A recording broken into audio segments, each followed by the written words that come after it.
Hello friends, welcome back to my channel. আজি মই আপোনালোকৰ ওচৰলৈ কি ৰেচিপি লৈ আহিছো সাকে গেছ কৰিব পাৰিছে। আজি মই আপোনালোকৰ ওচৰলৈ লৈ আনিছো এয়া চিতল মাছৰ এটা সুন্দৰ ৰেচিপি। এই মাছৰ ৰেচিপিটো বনাওতে মই ইয়াৰ লগত কি ইনগ্ৰেডিয়েন্ট ইউজ কৰিম চাও আহক। এয়া মই বগা সৰিয়হ তিয়াই থৈছিলো। অলপটা আপোনালোকে এনেদৰে পানীত তিয়াই থব যাতে সৰিয়হকিটা অকমান সিজি উঠে আৰু সাধাৰণতে কলা সৰিয়হ পোৱা যায় কিন্তু বগা সৰিয়হটোৰ লগত চিতল মাছ খাবলৈ বহুত বেছি টেষ্টি হয়। আৰু ইয়াৰ লগত লৈছো এয়া হল আদা নহৰু আৰু জলকীয়াৰ পেষ্ট, এয়া হল তেজপাত, পিয়াজ লৈছো এটা কাটি, তাৰ পিছত শুকান জলকীয়া দুটা লৈ লৈছো। আমাক বহুত বেছি ইনগ্ৰেডিয়েন্টছৰ ইয়াতে জৰুৰত নহয়। এতিয়া এয়া কেঁচা জলকীয়া দুটা লৈছো, শেষত দিম আমি এইটো ৰেচিপিটো বনাওতে।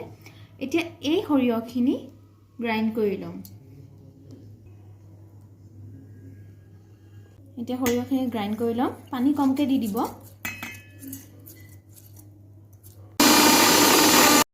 এতিয়া সৰিয়হখিনি গ্ৰাইণ্ড কৰি লৈ লৈছো। এতিয়া ভিডিঅ'টো ষ্টাৰ্ট কৰোঁ আহক। আজি মই মাছটো খৰিৰ জুইৰে বনাম। এতিয়া মই কেৰাহীত তেল দি দিছো।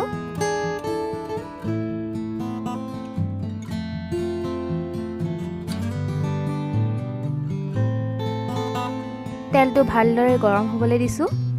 মাছখিনিত মই নিমখ আৰু হালধিৰে সানি থৈ দিছিলো। তেল গৰম হৈ গৈছে, এতিয়া মই মাছখিনি দি দিছো ইয়াতে।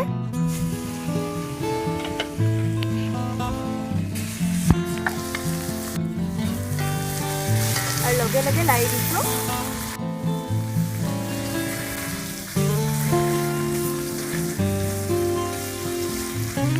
যাতে লাগি নধৰে।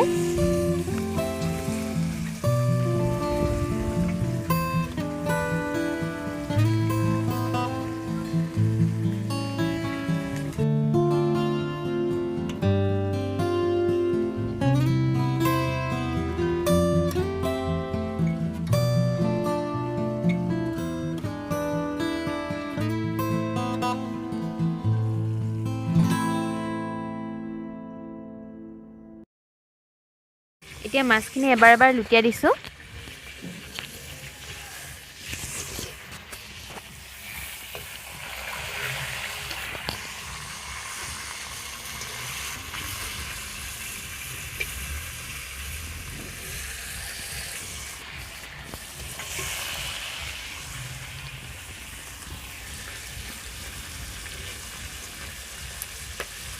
মাছখিনি আমি ৰঙাকৈ ভাজিম।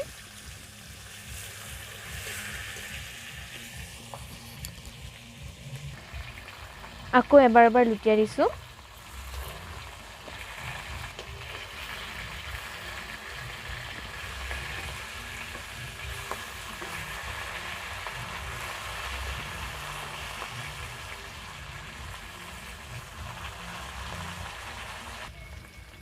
এনেদৰে মাছখিনি ভালদৰে ভাজি ল'ব।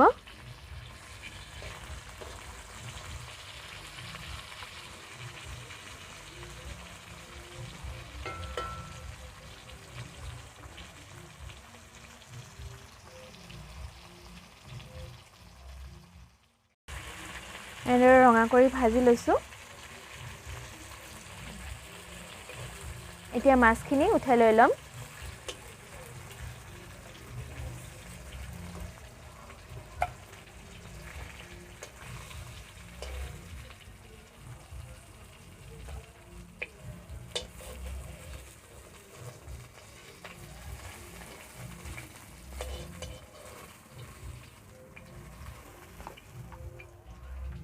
এতিয়া সেইখিনি তেলতে শুকান জলকীয়া দি দিছো।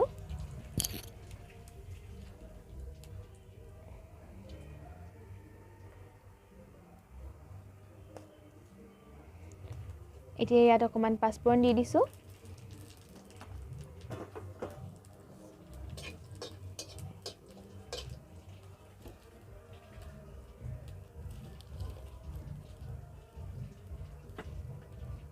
তেজপাত দুটাও দি দিলো।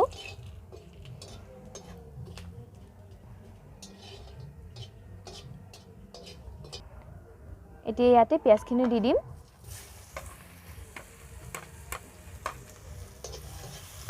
লাৰি দিছো।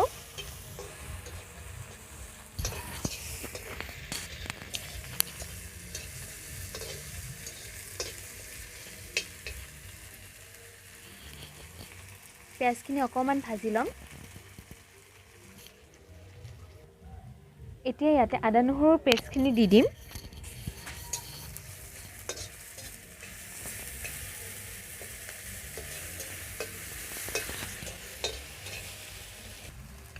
এতিয়া ইয়াতে সৰিয়হৰ পেষ্টখিনি দি দিছোঁ।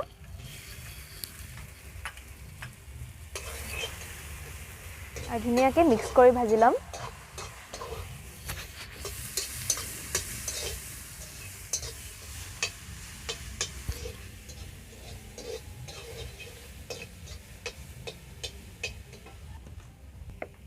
মাছত যিহেতু আগতে নিমখ দি দিছিলোঁ, এতিয়াও অলপ দি দিম সোৱাদ অনুসাৰে।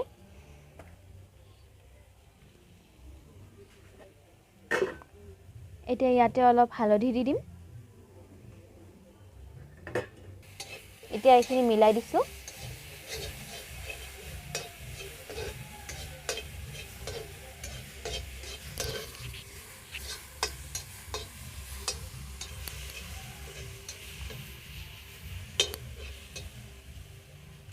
অলপ সময় এইখিনি ভাজি ল'ম, জ্বলি যাব নিদিব। সেইবাবে লৰাই আছোঁ।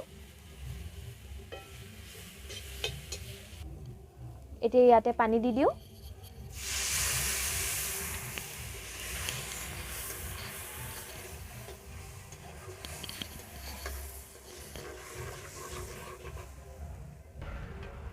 আৰু এবাটি পানী দি দিছোঁ। এতিয়া আমি এইখিনি জাল খাবলৈ দিম। এতিয়া ইয়াতে অকণমান জিৰা গুড়ি দি দিম। আৰু ইয়াতে দি দিম জলকীয়া গুড়ি আৰু ভালদৰে মিক্স কৰি দিম।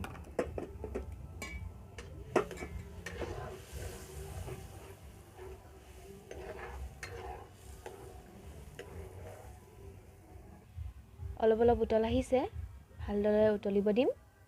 তাৰপিছতে আমি মাছটো ইয়াতে দি দিম।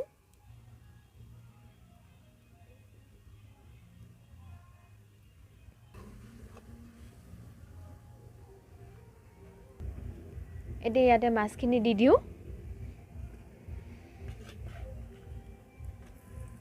ভালদৰে উতল অহাৰ পিছতে মাছখিনি দি দিব।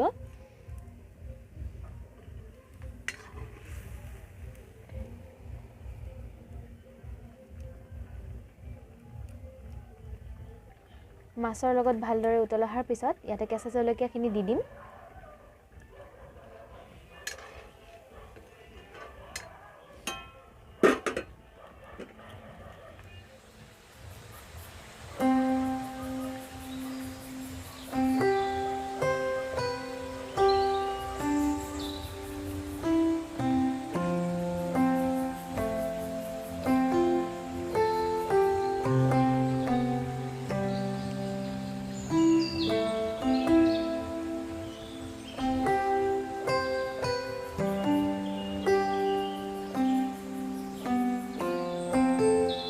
অকণমান পানীটো কমি গৈছে। এতিয়া আমাৰ মাছৰ জোলকণ ৰেডি হৈ গৈছে। বহুত বেছি জোলো নকৰোঁ। এতিয়া কেৰাহীৰ পৰা নমাই লৈছোঁ। দেখিছে জোলকণ গোটা হৈ গৈছে।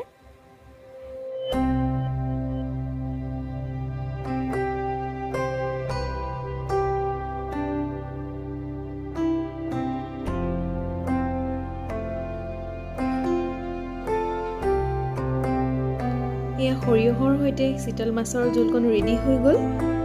আপোনালোকে এনেদৰে বনাই খাব, খুব টেষ্টি লাগে আৰু গোন্ধটোতো বিৰাটেই ধুনীয়া লাগিছে। তেনেহ'লে মোৰ ভিডিঅ'ত লাইক কৰিব, শ্বেয়াৰ কৰিব আৰু মোৰ চেনেলটো ছাবস্ক্ৰাইব কৰি দিব।